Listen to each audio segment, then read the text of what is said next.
It happened in a way no one expected. After years of heartbreak, years of carrying pain that felt too heavy to ever put down, Amy finally saw him again. Ty was standing there live, real, and close enough to touch. The world around them seemed to stop. For fans who have waited for this moment, the reunion is not just another scene. It's a promise kept. It's a story of love finding its way back, even when everything seemed lost. The moment begins with silence. No words, no explanations, just Amy turning and realizing who is standing in front of her. For a long second, she doesn't believe it. Her eyes widen, her breath catches, and the weight of all the years apart crashes over her at once. She has dreamed of this moment so many times that part of her fears it's only another dream. But Ty does not disappear. He looks at her the same way he once did, softly, gently, with a love that never truly left. Amy doesn't run to him right away. That detail is important. The writers chose to show her hesitation because it makes the reunion more real. When someone you've lost suddenly returns, your heart doesn't know whether to leap forward or hold back. You're torn between joy and disbelief. And Amy shows that perfectly. Her hand shakes, almost reaching for him, but she stops.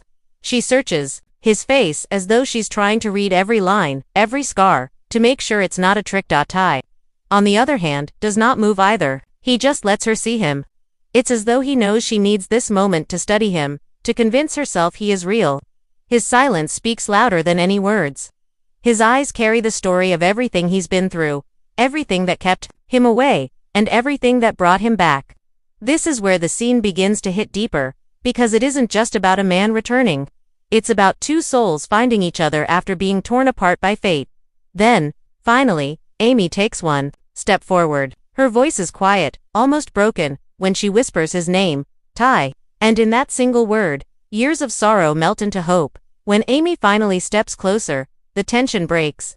It's not a rush, not a desperate sprint like in a movie, where people collide into each other. Instead, it is something slower, more fragile, as if both of them are afraid that moving too fast might make the moment disappear. Amy's steps are cautious, almost trembling, and yet she cannot stop herself. She has carried the weight of missing him for so long that her body moves before her mind can catch up. Ty does not move until she reaches him. It's his way of giving her control, of letting her decide if this reunion is truly what she wants, truly what her heart can accept. And when she finally touches him, her hand on his chest, it's as if the world itself exhales. She feels his heartbeat under her palm, strong and steady. That heartbeat is proof. Proof that he is here. Proof that he is alive. Proof that her pain was not the end of their story. Her tears come quickly. Not loud, not dramatic, but quiet tears that fall down her face without her even noticing. They aren't just tears of joy. They are tears for all the nights she spent alone, for all the moments she wished he was there, for all the times she told herself she had to move forward. Every tear is a piece of her grief leaving her body. And Ty lets her cry. He doesn't rush to speak. He doesn't try to explain. He only opens his arms, and when Amy falls into them, it is the most natural thing in the world. The embrace is not one of passion, but of relief. Relief that the pain is finally over. Relief that even after years apart, their bodies still fit together as if no time had passed. Amy presses her face against his chest, and Ty holds her tightly, his chin resting gently on her hair. For a long time, neither of them says a single word. And that silence is everything. It says more than dialogue ever could. It says, I missed you. I never stopped loving you. I am home. After the words are spoken, there is still a heavy silence between them, not heavy with sorrow, but with the weight of what this means. This is not just a reunion. It is a turning point, a moment that will change everything for them and for their family. Amy knows that having Ty back doesn't erase the past. The pain, the loss, the lonely nights, they will always be a part of her. But now, they no longer define her. Now, she has a future again, and it is standing right in front of her. Ty, too, feels the gravity of this moment. He looks around at the ranch, at the home that has always been both a refuge and a battlefield for him. He remembers the struggles he faced here, the family that welcomed him, and the love he built with Amy. And standing there, with her in his arms, he knows this is where he belongs. This is where his journey was always meant to lead. The embrace turns softer now, less desperate, more certain. Amy leans against him not because she fears losing him, but because she trusts he will stay. Ty kisses the top of her head, a simple gesture, but one filled with unspoken promises. And in that quiet moment, it feels as though the ranch itself breathes easier. The land, the house, the horses, they all carry the history of Amy and Ty's love. And now, they will carry its rebirth. For fans, this scene is more than just television. It's the reward for years of patience, the answer to countless prayers and theories. It proves that love stories can survive even the darkest storms, and that sometimes, against all odds, people find their way back to each other. The reunion doesn't erase the pain of the past seasons, but it gives it meaning. Every struggle, every tear, every lonely night was leading to this, a moment of healing, a moment of hope. And as the scene closes with Amy and Ty standing together, framed by the wide-open skies of Heartland, one truth becomes clear. This reunion is not the end of their story. It is only the beginning of a new chapter, one filled with second chances, family, and love stronger than ever before. The last time we saw the Bartlett-Fleming family, Heartland was standing at a crossroads. Amy had finally found some sense of balance after the storms of the past few seasons, but the peace felt fragile, like the calm before a hard winter wind. Jack had been holding the ranch together, but age and the constant battles with change were starting to weigh on him. Tim was still Tim, full of plans, full of mistakes, but there was a look in his eyes that hinted at a man thinking about his own legacy. Season 18 left us with questions hanging in the air like storm clouds. The cattle prices were falling, and the ranch had taken on more than it could handle. Amy was trying to juggle her work with the horses, her role as a mother, and the endless demands of keeping Heartland running. Lou was caught up in her own responsibilities as mayor, but even she knew that the ranch was facing challenges that couldn't be solved with a quick town meeting. And then there were the quieter, smaller moments, the kind of moments that fans of Heartland know can be just as important as the big dramas. Lisa had been watching Jack a little too closely, like she knew something he wasn't saying. Georgie's absence was still a wound for Amy, though she wouldn't admit it out loud. And deep down, everyone seemed to feel that the next chapter was going to bring something, or someone, that none of them were ready for. By the end of season 18, the ranch was dealing with more than financial troubles. There was tension in the air, a strange kind of restlessness that made even the horses uneasy. Ty's absence still lingered like a shadow, a reminder of everything they'd lost and everything they were still trying to protect. Amy had her head down, working harder than ever, but even she couldn't ignore the signs, the way Jack sometimes stared off into the distance, the way Tim seemed to be hiding a decision he wasn't ready to share. Heartland has always been about family, love, and the connection to the land. But now, it feels like those very things are about to be tested. The world outside the ranch is changing fast, and for the first time in years, change is coming to Heartland itself. Not the kind of change you can plan for, not the kind you can ease into, but the kind that arrives with a bang, sets everything spinning, and leaves you wondering where you'll be standing when the dust settles.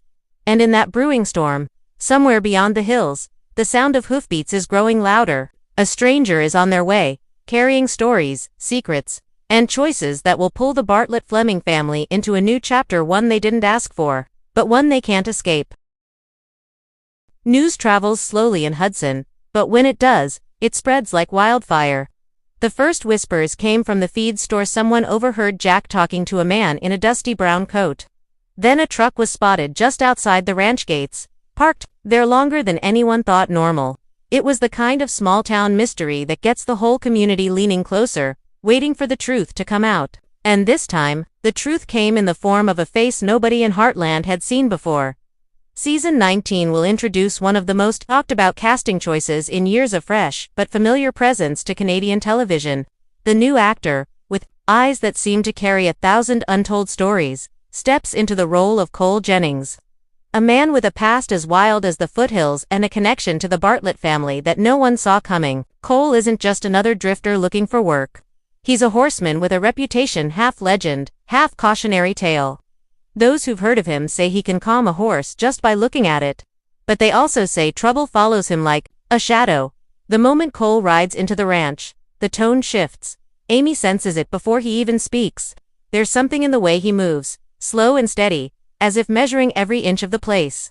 Jack knows that look. He's seen it before, in men who've come to Heartland not just for a job, but for something deeper. But Jack also knows men like Cole bring both gifts and burdens. And it's never easy to tell which one you'll get first. This casting choice is no accident. Fans will recognize the actor from past roles that blended quiet strength with unpredictable edges. In Heartland, that's a dangerous combination, because while the ranch is built on trust and loyalty, it has no patience for secrets. And Cole Jennings, he's full of them. Amy tries to keep her distance at first. She's had enough change in her life. And another stranger, with a charming smile and a mysterious past, isn't exactly on her list of things she needs. But Heartland has always been about the horses. And when a skittish colt refuses to be touched by anyone, Cole steps forward. One gentle motion, a soft word, and the colt calms like it's known him forever. That's when Amy realizes whether she likes it or not, this man has a gift that could help the ranch. Still, not everyone is convinced. Tim sees Cole as competition from the start, though he won't admit why. Lisa is polite but guarded. Even Jack, who's known more than his share of horsemen, keeps his cards close. And then there's the unspoken question hanging over everyone. Why now? Why, after all these years, is Cole Jennings showing up at Heartland's door? The new casting means new energy, new conflicts, and new alliances. Cole's presence will ripple through every storyline. For Amy, it's about learning to trust someone whose past could undo everything she's worked for. For Jack, it's about facing old choices that may have led to this very moment. And for the audience, it's the start of a season where no one, not even the most loyal Heartland fan, can guess how it will all play out. One thing's certain. Cole Jennings isn't here by accident, and by the time the snow melts in Hudson, the ranch will never be the same again. It's just little things. A phone call taken outside in the cold, away from the warm light of the house. A quick glance at a letter he keeps folded in his jacket pocket, as if it holds something he doesn't want anyone to see. And then there's the way he sometimes disappears into Hudson without saying where he's going. Amy tries to brush it off. She's seen strangers come and go, each carrying their own ghosts. But Heartland has a way of drawing those ghosts into the open, and it's not long before someone notices that Cole is spending time at an old property just beyond the far ridgeland that used to belong to the Bartlett family before it was sold off years ago. Jack doesn't say anything at first, but it eats at him. That land has its own stories. And none of them are simple. The first real crack comes one frosty morning when Tim, doing what Tim does best, snooping under the excuse of helping out, finds a stack of old documents in Cole's truck. They're weathered, yellowed with age, and stamped with the Bartlett name, land deeds, loan agreements, and one final letter, signed decades ago, that talks about a debt never settled. Tim brings it straight to Jack, half out of mischief and half out of genuine concern. When Jack sees the papers, his jaw tightens. The past has been knocking at his door ever since Cole arrived, but now it's kicked the door wide open. The documents tell a story of a promise his father made to build Jennings up, promise Jack never knew about. It was supposed to be paid in money, but over the years it became tangled in pride, misunderstandings, and silence. Jack realizes that, to Cole, this isn't just about finding work at Heartland. It's about claiming what he believes his family is owed. But here's where the twist sharpens. Cole doesn't just want land or money. What he really wants is the chance to prove himself on Heartland's soil, to show that the Jennings name still carries weight in the world of ranching. And if that means stepping into roles that belong to others, so be it. That's where the danger lies. Because if he's as good as he claims, if his hands really can work miracles with horses, he could earn the trust of people Amy and Jack hold dear. Amy finds herself caught in the middle. She can't deny Cole's skill, especially after he helps her with a horse that even she thought was beyond saving. But every time she looks at him, she wonders if she's helping a man rebuild, or giving him the tools to take something away. Lisa advises caution. Lou warns that the ranch can't afford another divided loyalty. Tim, predictably, fans the flames, suggesting that Cole's next move might be to make Heartland his own. The audience will feel at the slow tightening of the rope around these characters. Trust becomes fragile. Meals at the big table are quieter, eyes lingering too long, words weighed before they're spoken. The ranch still runs, the chores still get done, but underneath, something is shifting. And it's not just about Cole anymore, it's about the idea that Heartland, a place built on family and tradition, might not be as untouchable as everyone thought. By the end of this section of the story, one thing is certain. Cole Jennings didn't come here to be just another ranch hand. His reasons are deeper, older, and far more dangerous. And whether the Bartlett-Fleming family is ready or not, the truth about his past and his intentions is coming. Spring arrives in Hudson with the kind of wind that rattles the barn doors and carries the smell of change across the fields. By now, Cole Jennings is no longer a stranger at Heartland.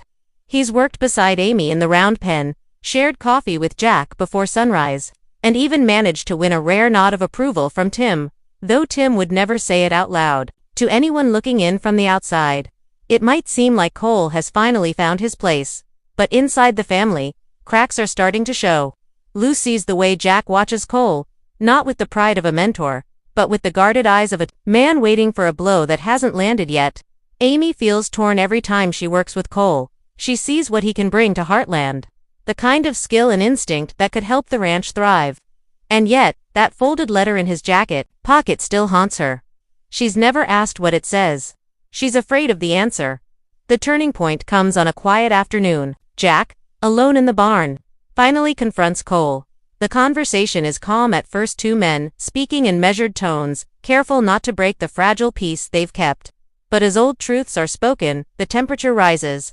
Jack admits that the debt from years ago is real, that his father's promise to Bill Jennings was never fulfilled. Cole listens, eyes steady, and then says the words that change everything. "I'm not here for your land, Jack, I'm here for my father's name, and I'll do whatever it takes to make sure people remember it." It's not a threat, but it feels like one.